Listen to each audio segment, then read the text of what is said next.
Imagine being tasked with setting up luxury hotel suites for one of the biggest names in music, only to find yourself unpacking bags filled with candles, baby oil, and lube, and then cleaning up the mess afterward to protect their public image.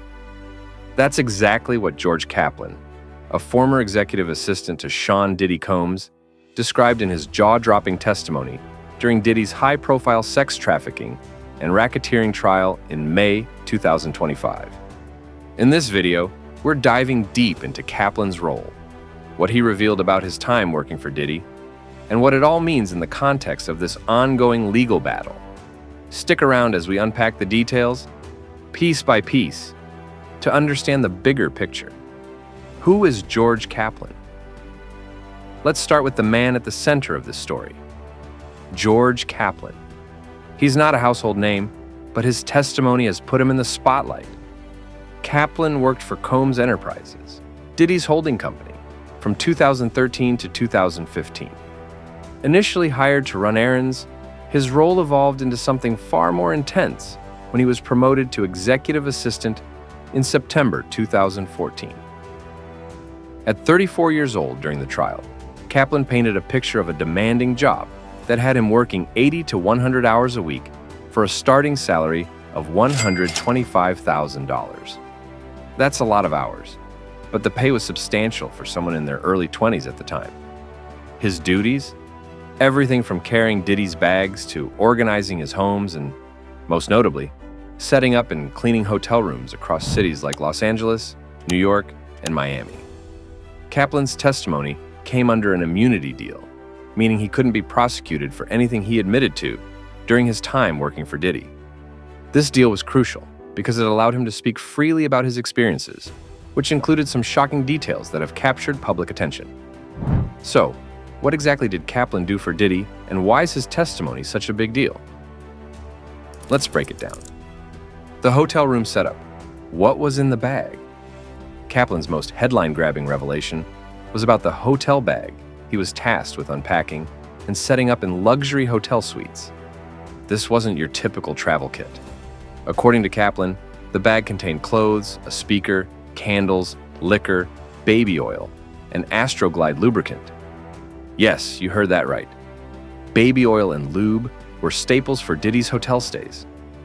Kaplan testified that he would get a few hours' notice, often from Diddy himself or his chief of staff, Courtroom, to prepare these rooms in cities like the Intercontinental in Los Angeles, the Trump International in New York, or the Hotel Bel Air in Miami. The setup process was meticulous. Kaplan would unpack the bag, arranging the items to create a specific atmosphere. The candles, liquor, and speakers suggest a party vibe, but the inclusion of baby oil and Astroglide raised eyebrows in the courtroom. These items have been linked to what prosecutors and other witnesses like Diddy's ex-girlfriend Cassie Ventura described as freak-offs, marathon sexual encounters allegedly involving Diddy, women, and male escorts. While Kaplan himself never used the term freak-offs in his testimony, the items he described align with what others have said about these events. Kaplan also revealed he used a corporate credit card from Combs Enterprises to restock these supplies. He'd purchase more baby oil, lube, and even drugs like ketamine and MDMA when instructed. This wasn't just a one-off task. It became a regular part of his job as Diddy grew to trust him more. To protect Diddy's privacy, Kaplan booked these rooms under the alias Frank Black, a nod to the late rapper Notorious B.I.G.'s nickname, Frank White. This detail shows how deliberate Diddy was about keeping these stays discreet. Cleaning up the mess. If setting up the rooms was unusual, cleaning them up was even more revealing. Kaplan testified that after Diddy's stays, which could last from 12 hours to several days, he was responsible for tidying up to avoid embarrassment when hotel staff checked the rooms. What did he find? Empty bottles of Gatorade, liquor, and, you guessed it, baby oil.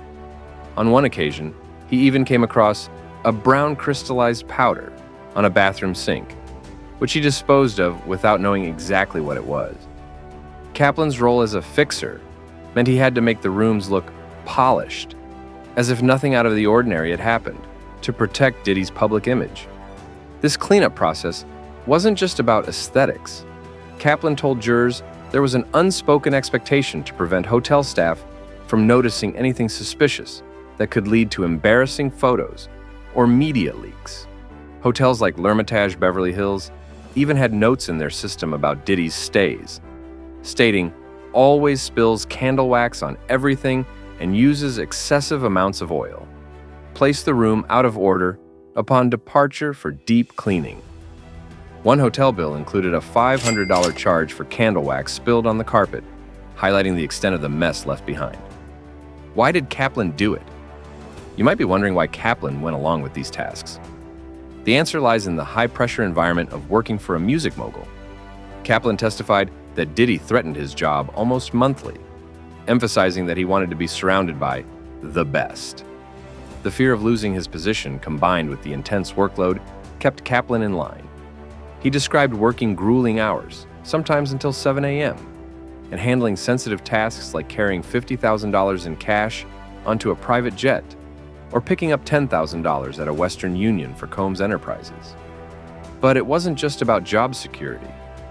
Kaplan's testimony suggests he was drawn into a world where loyalty to Diddy meant handling whatever was asked, no questions asked.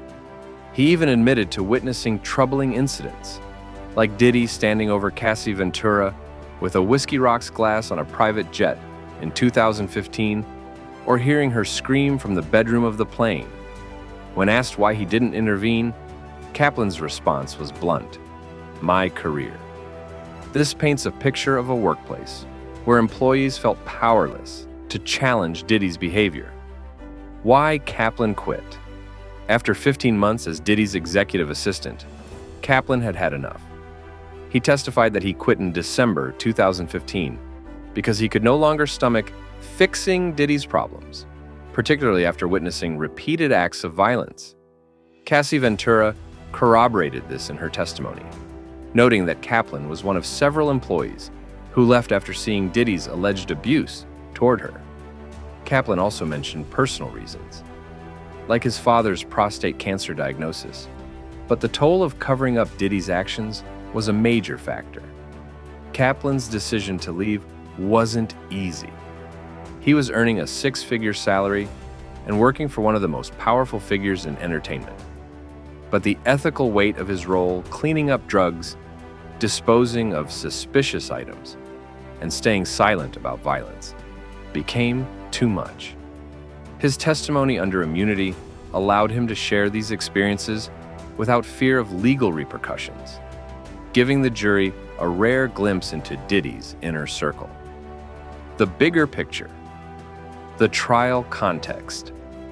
Kaplan's testimony is just one piece of a much larger puzzle in Diddy's federal trial, which began in May 2025.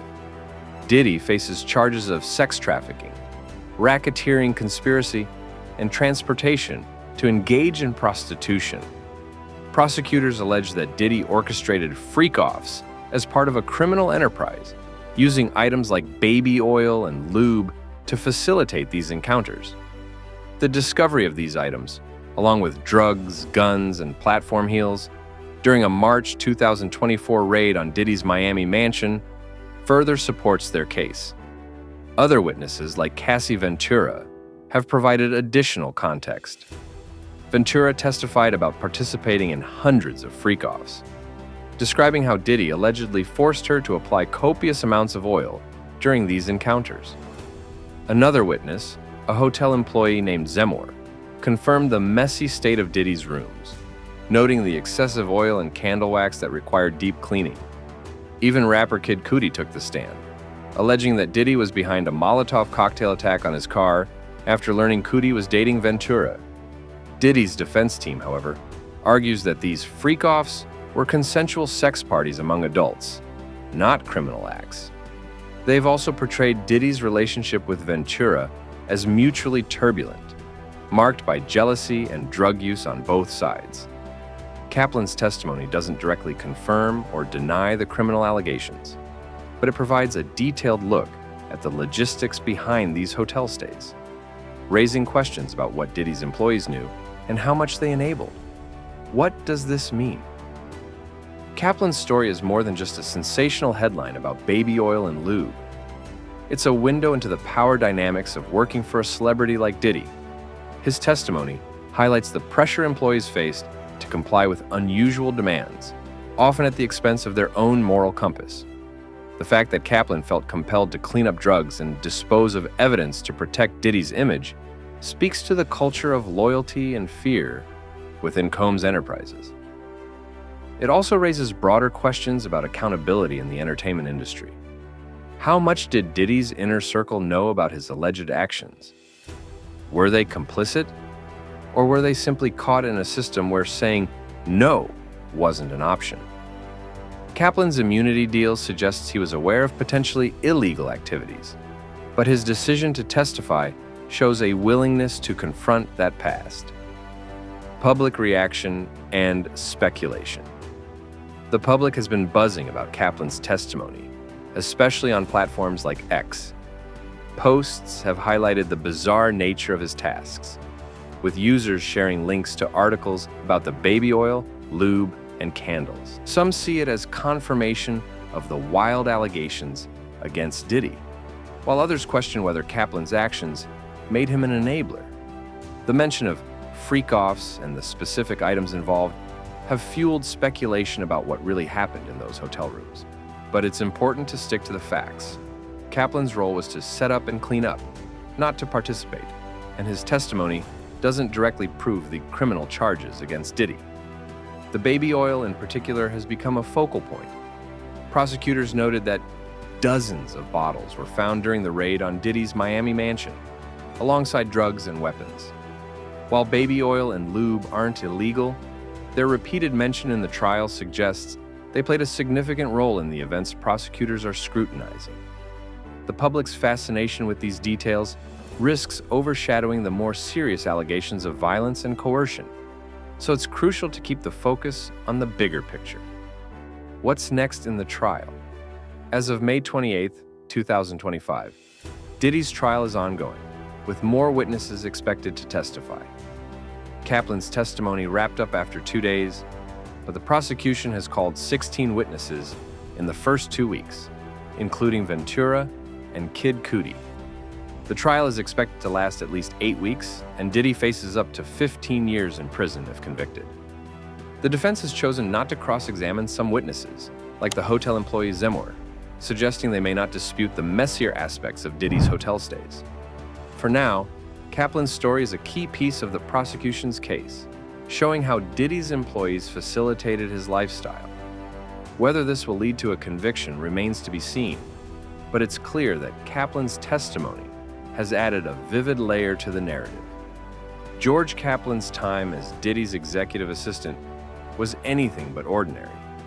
From unpacking bags filled with baby oil, lube, and candles, to cleaning up hotel rooms to protect Diddy's image, his testimony reveals the lengths employees went to for a music mogul. It's a story of loyalty, pressure, and the murky line between doing your job and enabling questionable behavior. As the trial continues, we'll keep an eye on how Kaplan's account fits into the larger case against Diddy. What do you think about his testimony? Does it change how you view the allegations? Drop your thoughts in the comments, and don't forget to like and subscribe for more updates on this unfolding story. Thanks for watching, and we'll see you in the next one.